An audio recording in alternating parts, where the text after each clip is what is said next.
Voici une coupe petit axe parasternale droite en mode temps-mouvement du ventricule gauche au niveau des cordages tendineux.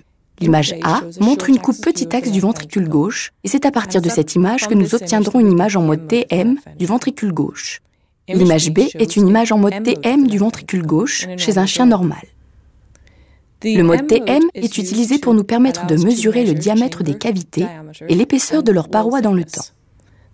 Nous mesurons habituellement le septum interventriculaire, le diamètre du ventricule gauche et l'épaisseur de la paroi libre du ventricule gauche, ce qui nous permet de calculer la fraction de raccourcissement qui mesure la contractilité.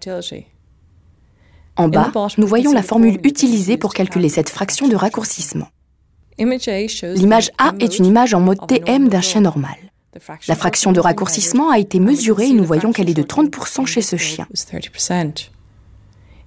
Sur l'image B, nous voyons un mouvement anormal de la paroi libre du ventricule gauche et du septum interventriculaire. Ce chien a une cardiomyopathie dilatée et une fraction de raccourcissement de 5%. L'intervalle normal pour la fraction de raccourcissement varie d'une race à l'autre, mais elle est en règle générale comprise entre 24% et 40% chez la majorité des animaux. Voici une coupe petit axe parasternale droite à la base du cœur, optimisée pour l'aorte et l'atrium gauche. L'image A montre un chien normal. L'atrium gauche est mesuré en interne et comparé à l'aorte.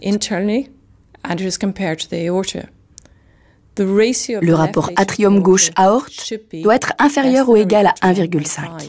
Chez ce chien normal, il est calculé à 1,4. Sur l'image B, le chien souffre d'une endocardiose mitrale avec un atrium gauche dilaté et un rapport atrium gauche-aorte élevé atteignant 2,8. Ce rapport est un bon indicateur du pronostic chez les chiens souffrant de maladies valvulaires mitrales.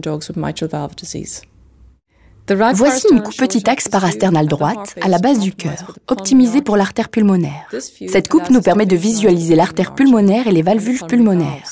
Elle fournit un bon alignement pour le Doppler spectral et pour le Doppler couleur au travers des valves pulmonaires et aide au diagnostic de la sténose pulmonaire.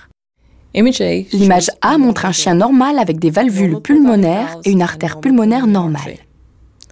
L'image B montre un chien avec une sténose pulmonaire. Les valvules pulmonaires sont épaissies et on note une dilatation post-valvulaire de l'artère pulmonaire.